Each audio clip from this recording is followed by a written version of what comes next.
أعوذ بالله من الشيطان الرجيم. بسم الله الرحمن الرحيم. وكذلك جعلناكم أمة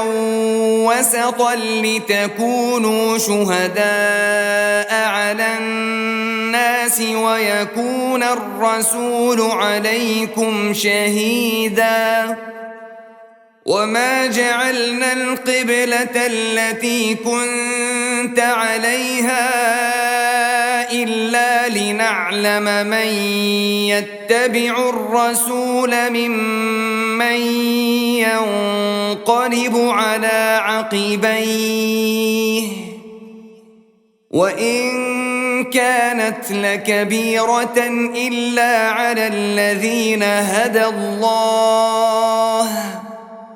وما كان الله ليضيع إيمانكم إن الله بالناس لرؤوف رحيم قد نرى تقلب وجهك في السماء فلنولينك قبلة ترضاها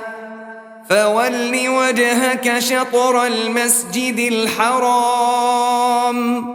وحيث ما كنتم فولوا وجوهكم شطره وإن الذين أوتوا الكتاب ليعلمون أنه الحق من ربهم وما الله بغافل عما يعملون ولئن أتيت الذين أوتوا الكتاب بكل آية ما تبعوا قبلتك وما أنت بتابع قبلتهم وما بعضهم بتابع قبلة بعض ولئن اتبعت أهواءهم من بعد ما جاءك من العلم إنك إذا لمن الظالمين الذين آتيناهم الكتاب يعرفونه كما يعرفون أبناءهم وإن فريقا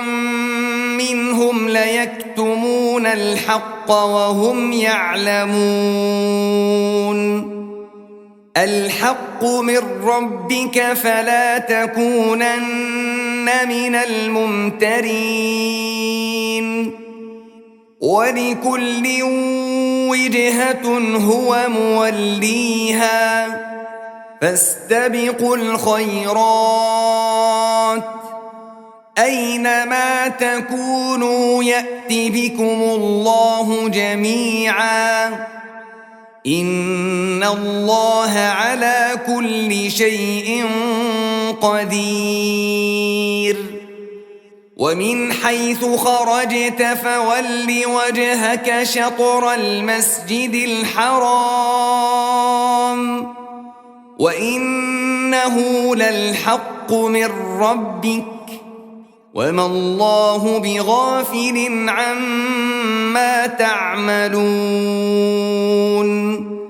ومن حيث خرجت فول وجهك شطر المسجد الحرام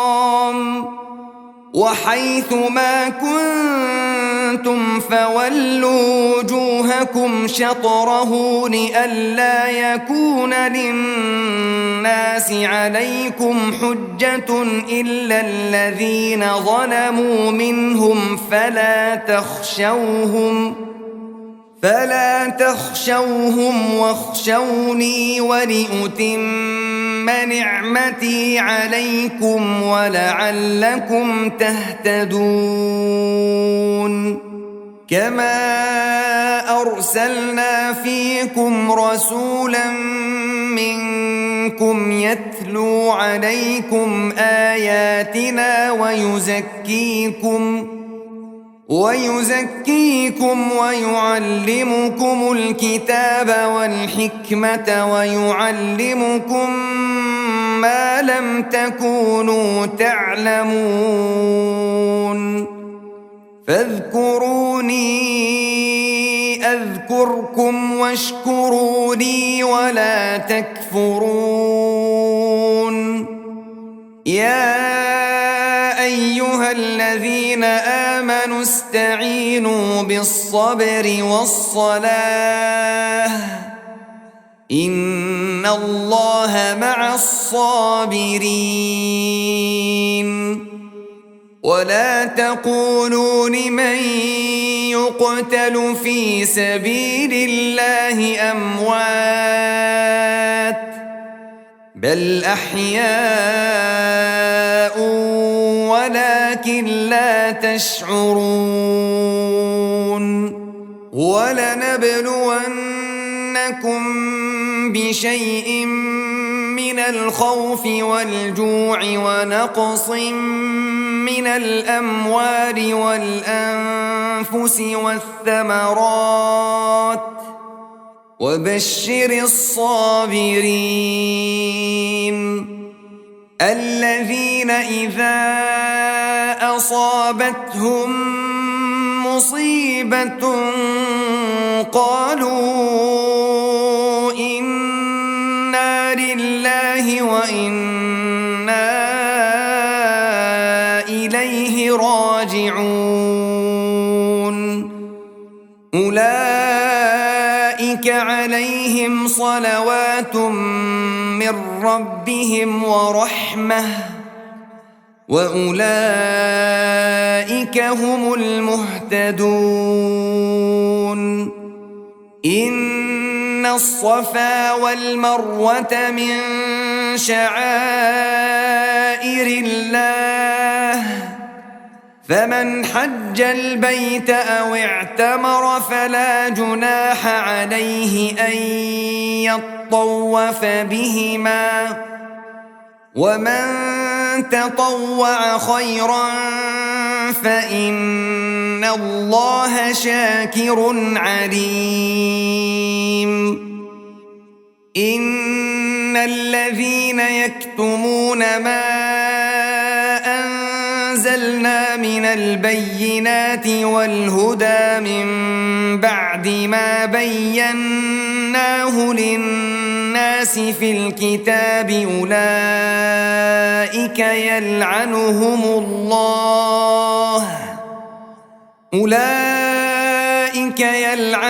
الله ويلعنهم اللاعنون إلا الذين تابوا وأصلحوا وبينوا فأولئك أتوب عليهم وأنا التواب الرحيم إن الذين كفروا وماتوا وهم كفار أولئك عليهم لعنة الله والملائكة والناس أجمعين خالدين فيها لا يخفف عنهم العذاب ولا هم ينظرون وإلهكم إله واحد لا إله إلا هو الرحمن الرحيم إن في خلق السماوات والأرض واختلاف الليل والنهار والفلك التي تجري في البحر بما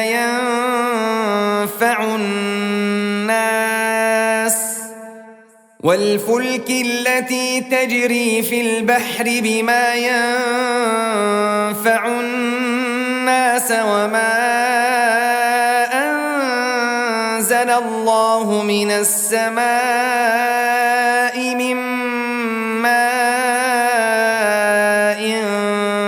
فأحيا به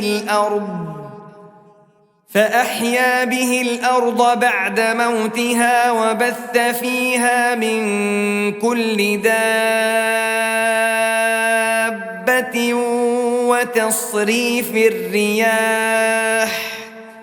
وتصريف الرياح والسحاب المسخر بين السماء والأرض لآيات لقوم يعقلون